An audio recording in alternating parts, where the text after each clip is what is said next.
Hey, what's up, everyone, and welcome to another brand new episode of Sean's Movie Reviews. If you're new here, my name is Sean. I do daily or try to do daily movie reviews here on the channel. If you're watching this is on YouTube, and if you're listening to the audio only format, which is on Apple Podcasts and Spotify streaming across all the platforms as well. So however you want to listen to it or review it or watch it, whatever the case is, it is available everywhere as well. So that's kind of all the housekeeping, fun stuff to get out of the way. If you like what you hear and you like what you see, or both, then definitely subscribe across all the platforms. And again, I try to do daily movie reviews for at least one movie. I try to dive in a little bit deeper than more of the more quick short form content stuff out there, just because I think it's more fun to dive into more areas of a film rather than just doing a quick 5 minutes kind of review, which is just fine. But just I like to go a little bit more in depth for those. Now, to get into everything here today, so this review is going to be for the very, very recently, like as of like 4 days ago, 3 days ago, released for the final, quote unquote, final Conjuring film called The Last Rites. Now, this film, essentially, I saw it on Thursday in a theater of last week, and I kind of wanted to take a few days to kind of process everything as far as like how I felt about it, because usually I feel like when you walk out of the theater, you have like your really, really kind of immediate quick takes of how you thought about the film. And I've realized over the years of my life of seeing movies in theaters and walking out that the immediate visceral reaction or how I feel about a movie right away from walking out of the theater to how I feel a few days later is a very, very different thing because I have time to process it. And I don't. It's not that I see other people's reviews about it or see the overall consensus online necessarily. It's not that. It's just more of like it's nice to have a few days sometimes to really kind of feel how I feel about everything overall and kind of like let some things maybe settle a little bit more, if that makes sense, and kind of just get my overall consensus of how it is. So again, Conjuring Last Rites. So this is again starring the usual, Vera Farmiga, pronunciation not my thing, and also Patrick Wilson as Ed and Lorraine Warren. Now they also did include in this cast the daughter. Now they've had a daughter for in the movies, I should say, and as well as real life. They had a daughter throughout the entire series of Conjuring films for the most part. Like she's in all of them to a certain aspect. But the interesting thing about this film, before I dive super far into the actual review itself, is that this film, which is kind of what surprised me about the entire real movie overall for runtime and storyline, it really, really primarily featured the daughter in its overall for her stuff. I'll put it that way for now. And then the daughter, which is played by, looks like Mia Tomlinson as Judy Warren. So she is the actual playing the daughter of Lorraine Warren and Ed Warren as well for this film as well. So that's kind of like the story, the actual like character basis as far as like the primary ones in there. So I have seen all the previous Conjuring films. My favorite one is still, even after this one, I still love the first one the most, just because back in I think it was 2013 when it came out, 2010, whatever year it was. Like it was been over 10 years though. I think since the original one came out. There wasn't really, I would say, horror was in a very, very different spot, different place back then when the first film came out. And there wasn't really a style of horror like this where it was never really like based on like paranormal investigating and like in like anyone like this family of people that went into all these cases and did cases for normal families and tried to help out and all that kind of stuff. Most horror back then, before the first one came out, back to like again I think it was 2010 if I'm not mistaken. I could be wrong, but but over 10 years ago, like horror was in a very different spot than it was at that time, and I think that that's kind of what the first Conjuring film kind of caught in a bottle on its own. Was it kind of like was out or it was released definitely at a different time within the horror industry as far as that goes too. And for me, because I love all the films, the whole series, I like them all individually for sure for different reasons. However, for me personally, I feel like where all the remaining ones after the first film kind of fall short on their own ways is because James Wan, who is the director of the first film, the writer, director, all that kind of stuff, he ended up kind of distancing himself after the first film came out and became primarily a producer for the entire series, and he also ended up expanding the universe to being, including Annabelle and again The Nun and all those other films or other, and to basically make it a universe. And I feel like now that I've seen the last one, quote unquote, the last one, because it did really well at the box office. So whenever that happens, usually they expand it out and do another sequel, typically speaking from a studio standpoint. But as of right now, when the opening weekend pretty much being over now, I feel like my one immediate frustration that has still stuck with me is the fact that I wish that James Wan came back to the final film here and directed it again, because he's directed so many really phenomenal horror movies that have defined, at least to me, defined what the horror industry has been. And this goes back to even Saw, 'cause I believe he directed Saw back in the day too, and that film itself also had the same effect on the industry, so to speak, of horror, where it was like really, really just kind of like it kind of made its own point, it kind of made its own plot in the land, if you like, so to speak. It made its own kind of like mark on the horror industry and kind of redefined it for the time it was released in. And he did it again for The Conjuring, for the first film. And I don't know what creative reasoning he's got for stepping away so much, because he seems to like, as a director, wanting to like always never direct the same thing twice or never do a sequel, or although, you know what I mean, like he always seems to like want to do these like not one off, but like he always seems to want to get into like put all of his effort into one film, direct it, be a huge part of the story, and then kind of balance. And then if the story end up almost like wanting to be evolved, which it did for sure for the whole Conjuring series, and it became a series and it became a universe, then he ends up wanting to only kind of stick around as a producer, and then he ends up going off to other things. Like I think in the meantime, because after the first film came out in the series, he kind of bounced off of it and went away, and then he started to do, like, he did like the Fast and Furious for a film, and a lot of other movies too, as far as directing goes. And he's always stuck around with this whole series of The Conjuring and all the surrounding universe films as a producer. But to me, that's kind of irrelevant, because I feel like as a producer, I've seen so many.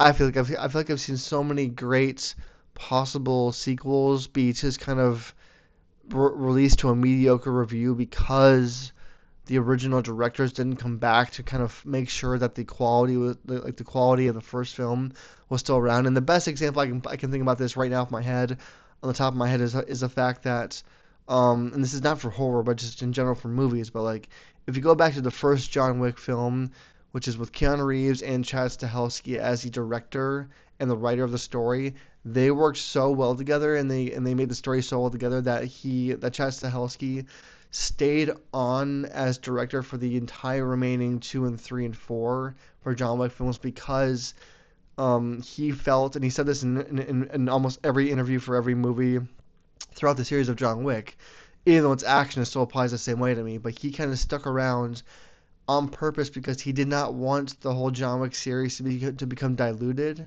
and to lose its purpose and to lose its finesse of not only as an action film, but the storyline to be weak, and all those things that really happen when the sequels occur from the first original movie, like doing so well, not only as a story but as the box office and that kind of thing. And I appreciate that. I appreciate that so much from him, because of the fact that, again, a lot of times sequels will, again, typically switch directors for whatever reason, and then the original director will stay on as a producer and all that, whatever, I guess, creatively speaking, and then usually the sequel is not nearly as good, because of the fact that it's a different direction, flat out. It just is. And so that's just kind of the best currently I think I can current example I can think of it on the top of my head for what series that's been in the last like 10, 15 years that did not suck at all throughout the rest of the series. Because if you watch all the John Wick films from the first to the fourth one, they all stay pretty much on point for being absolutely great, just phenomenal action films that stay true to the original first one. The storyline does not get any worse. It doesn't get diluted. It doesn't lose any of its purity. And I mean, part of that too is because of Keanu Reeves being insanely great at doing his craft, so to speak, as well. So for me, when I found out that this guy who is a director by the name of I think it's Michael Chavez, yep. So he has been brought in multiple times for other Conjuring universe films. So he directed other movies too. He directed the previous one, the one that for the Devil Made Me Do It. He directed that one too. So he's got experience for sure in the Conjuring universe overall. But for me, he never really hit the mark ever because even like on the previous one, yeah, he came in on the universe on for the Conjuring, for the Devil Made Me Do It, for that one itself was really kind of was reacted to for the most part with to mediocre reviews, and a lot of people, or I should say, a lot of the fan base of the Conjuring, even in critics and the audience fan base overall, really weren't satisfied with that film. So, as a movie goer and a lover of horror myself, I kind of am wondering why and how he was chosen again to make this one of the last Conjuring film because I feel like that I wouldn't say it was a mistake, but when you know as a producer on James Wan's side that your previous sequel of the Devil Made Me Do It for that part of the universe of the series for The Conjuring, when you know that that one wasn't really met with the greatest reactions and reviews and even box office numbers, which I don't have them pulled up in front of me or anything like that, but just overall it wasn't received very well. I enjoyed it as a film, I did because I love the whole series, regardless because it's a great series, but from a standpoint of like overview of how the actual series was received, it wasn't really received as a great film for the previous one. So again, I'm very curious on what James Wan, because that's what a producer does. Typically, a producer will hire on the director and be attached to the storyline and make sure the story and the financing and the budget of the film doesn't go crazy and to make sure everyone's happy on set. That's what a producer overall does for when I know of it. So again, I'm very, very curious on why James Wan, if he had any role or any hand in choosing Michael Chavez as director again for this final Conjuring film because I feel like that again I just wish that overall that James Wan would have stuck around with this final one and came back to direct it because I wonder if it would have changed the overall arc of everything or anything to do with the film. So that's my view right now. A few days later, after seeing the film, overall from that standpoint, is why he didn't want to come back and finish off what he started, so to speak. You know what I mean? So that's kind of my overall view on that. So overall, again, I saw the movie on Thursday night. I had seen the trailers. I watched them a few times a piece when they came out, and I was very very very stoked to see the movie overall. Like all my anxiety and excitement was all there. I was like, okay, this will be the final, assuming final movie with Vera and Patrick as their characters of Ed and Lorraine Warren, and we'll see what happens. And the trailers themselves did a pretty good job, in my opinion, of giving not too much away about the film, but just making you aware that you are aware as an audience member. This is the last one. This is it. Like here we go. Let's do this. Let's go get it. You know what I mean? As far as like the final one. And then I will say this much: I went into the movie knowing it was a little over 2 hours long. It's like 2 hours and 17 minutes of actual runtime. So for a horror movie, that's quite a long movie. Most horror movies range between, on average, about an hour and a half to right around like 145, 147 for overall runtime. So not usually over 2 hours. And to me, before I even saw the actual film, that meant a few different things. That means that they were really story wise trying to really dive deep into some area of this story of either being the Warren story to finish it up appropriately or to really kind of hone in on this case that this movie was promoted as being for the final one and why it was their final case and all that stuff, but to really hone in on that case and make it a really, really, I hoped for at least, deep horror film. And after seeing it, I can tell you, at least from my point of view, that neither of those really were a good or bad thing or really happened in a way. So here's my perspective on it overall from a big review standpoint. So because again, and this is assuming you've seen the film as well. So if you haven't seen the film, then go watch it. Go see it in theaters. It is good. I will say that much. But go see it in theaters first. But this is assuming you've seen the film now. So again, the first probably like 30 minutes, I feel like 30 minutes of the movie is really completely dedicated to before they became famous, so to speak, as paranormal researchers and helping families out, that kind of thing. It's all before all that.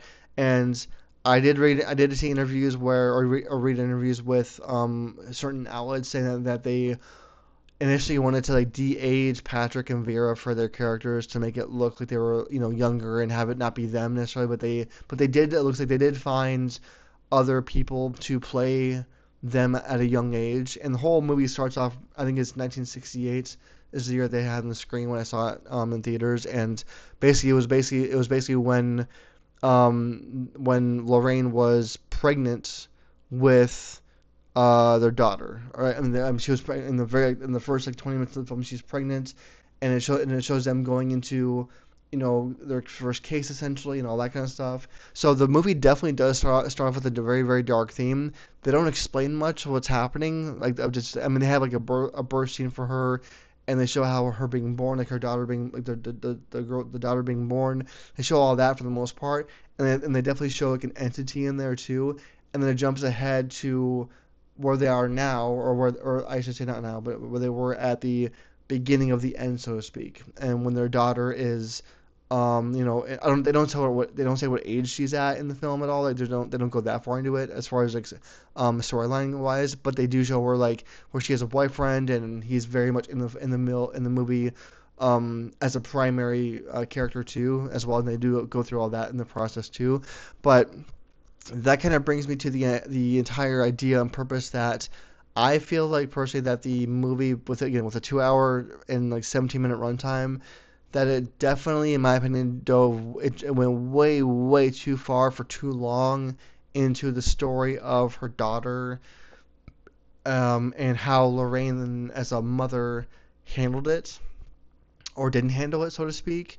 And to me that was part of the downfall of the film, because all the previous Conjuring films, for the most part, they have the daughter in there for a little bit, or she's part of the story, and she'll be in certain scenes when they're at home or whatever. But they don't really do much else with her character, and then all of a sudden she becomes like this primary like entire, almost the majority of the film was about her and how she's dealing with her experiences, so to speak, as her mother does. And it's a weird thing too, because the entire film with Vera, as she's playing her character, she becomes this like polar opposite character of who she's been the first three films, which for me threw me off quite a bit as far as like how she was and how she was acting about it. Because they definitely make age her up a little bit as far as like make her look older, make her seem older of the age, and you can kind of tell that they're really kind of getting to the point of like where she's like just over the whole job experience, I guess, so to speak, and over the role of doing what she did for so many years.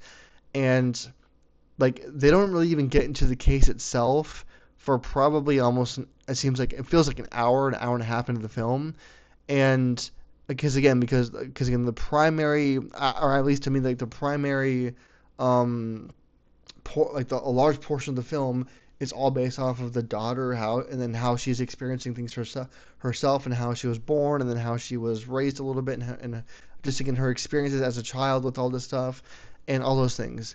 And I think that they spent way too much story wise and run time and film wise, way too much time focusing on that. Because, and the reason why I say that is because in the actual trailers, the majority of the trailer is explaining or detailing or showing the case that they worked, and there's no real, at least not much, showcasing the daughter in there. So there is scenes in the trailers with her daughter in them, but the whole promotional marketing standpoint of the film was really the case, the final case that they worked, and why you should go see it because of the case. So me as a moviegoer and as a lover of all the previous films, I fully expected, or wanted I should say, to go to this film and see this case that they worked on, why it was so crazy and intense, and why it was our last one. And really about maybe like it feels like the last 45 minutes maybe of the film was the actual case being worked and being looked into and being done. And I mean, I will say they do a decent job, like directing wise and story wise. They do a decent job, an okay job of tying in the daughter's story into the final case, so to speak, and I don't know how much of that is really reality based of what really happened, and if it was the final case for a reason. That was just it's how they pitched the film in the trailer to the actual movie, but I don't know. I just to me that's where it kind of lost its feeling to me. Like it definitely is a dark story.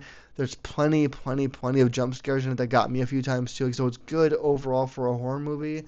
But story wise, I wanted more out of the actual case that they worked, and that wasn't really there at all to me at least. It wasn't enough. It wasn't the you know, primary plot of the film. Like they do end up going to this case and being pulled into it. And the other interesting thing too is that um, for Vera, for Lorraine, she spends a lot of the film not wanting to do any more stuff with her with this the with her gift at all. She spends a lot of the movie just trying to avoid all of it and trying to just deal with how her daughter's going through these situations and how her daughter's handling it.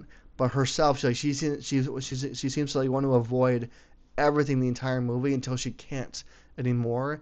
And that's what I thought was weird because in all the other previous films, she was like, "We're here for a reason. Let's do this. Let's help this family out. Let's go help them. Let's go." And so it kind of threw me off quite a bit to have her become randomly kind of almost in a way this polar opposite of who she's been the first three films. And I fully realized that there's a huge time jump in this film to the late 80s, and in all the other movies it's like from the 60s until the late 70s. So I know there's a 10-year time jump roughly from the previous film I think to this where this one's at for time frame wise, and that might be part of it. And there's nothing. It is what it is. But for me, again, I feel like the best part of the Conjuring series overall is the fact that they worked these cases willingly and they wanted to go help people. And I didn't see that at all in this film. It was more of like because her daughter was there, her daughter like put herself into the situation herself, and she had to go kind of save her in the whole thing. And that part I just was not really feeling or excited about or whatever you want to call it. So that to me that really kind of made the movie a little bit just not as good as it could have been. Again, there was plenty of scares in it as far as that goes overall. There was definitely some generic ones. What I mean by that is like I feel like if you've seen any of the Conjuring films previously, they use a lot of the same type of scares. I won't give you details about that if you haven't seen it, but there's a lot of the same kind of like repetitive nature of scares that they have had in all their previous films that most horror movies have overall as far as jump scares go. I'll say that the CGI overall was kind of bad. I didn't like this. Like, there's like some definite CGI in there for some of the parts that just isn't really that good. I feel like there's some scenes in there like I feel like they kind of also because the daughter Judy, her boyfriend in the film, is who is not actually shown in any way that I remember at all from the trailers at all. He shows up in the film randomly, and he's actually a huge part of the film too, towards the very end and towards the middle too as well. So that whole thing took me a little bit by surprise because like I don't know, I guess I'm not a huge fan of it when like there's like a whole thing of like when they haven't really shown this character in the trailers at all. I'm not talking about like Marvel stuff or DC stuff like for like spoiler free stuff. I mean like this boyfriend was not at all in any way explained or detailed or introduced in any trailers for the film. But then he's all of a sudden like one of the most like important parts of this final film, and like his character makes sense once he's there, and I get that and I respect that part of it. But I feel like it was just not really needed necessarily. I mean, it may have been part of the true story. I'm not saying that that's bad or anything like that, but I feel like it just was a little bit overdone and over just too much. I don't know. I guess that's the best I can put it. Again, again, a good movie overall. I feel like it could have definitely been better or even shorter for possibilities as well. Again, some definite jump scares in there too. I think the storyline was okay. It could have been a lot less about the daughter. I feel like is my main point. Again, definitely a scary film overall. And would I see it again in the theater? No, not really. I didn't think it was that good. I walked out of the theater immediately just feeling kind of let down because I I I guess I was hoping that there would be a much more not a finality to it all because there definitely was a finality to it. Like they definitely because they did give like at the very end of the film. If you've seen it, they do have kind of like like a finality, like a synopsis of what happened with the family itself, as far as like the family, the case itself, and also the Warrens, the daughter, and they kind of like gave like some more information about what happened to them overall, and like and where they are and where they ended up at for the remainder of their years, so to speak. That kind of thing. Like that finality was definitely there. And then they showed some cool kind of footage of them in the credits, and also they had some photos in there too of the actual family and what happened for that part. Like just for the reality part of it too. So that was kind of cool. But again, I just feel like it was a long movie and it was too much focus on the daughter, like I said before, and much of that. I don't know. I wasn't expecting it to be that much about her, and I feel like it could have been way more about the case itself. And to that point, like a lot of the case itself wasn't really even explored that much. Like they go there to get her daughter out of there. They end up staying there because she's in trouble too and she wants to be there. So they're there for her, and then again, and then they kind of like stay there and go through the process of working the case, sort of. But for me, like the best thing about the first Conjuring film is how they really dive really deep into the case. They show everything. They show the whole process. They show like what happens, the whole experience. And this one, they don't do that. They kind of really rush the whole thing once they get there, and that kind of is what partially ruined the whole movie for me. Again, it was still a good movie overall. I still appreciate it as a film, but for what it could have been a lot more. So that is my overall kind of take on it as far as a film overall. Is it a good finality movie? I think it's okay. Honestly, I don't think it does solve everything. I don't think that they explain everything they could have explained. I think they could have done a lot more with the story than what they did. But that's kind of my overall feeling towards again the final Conjuring film for the last rites. So if you've seen it, let me know in the comments below what you think about it. If you liked it, disliked it, if you want to change anything about it, like I would have, then let me know about all that in the comments below as well. And just let me know what you think about the overall film and the whole series as well. So again, thanks for watching, thanks for listening, and I'll see you guys all in the next movie review.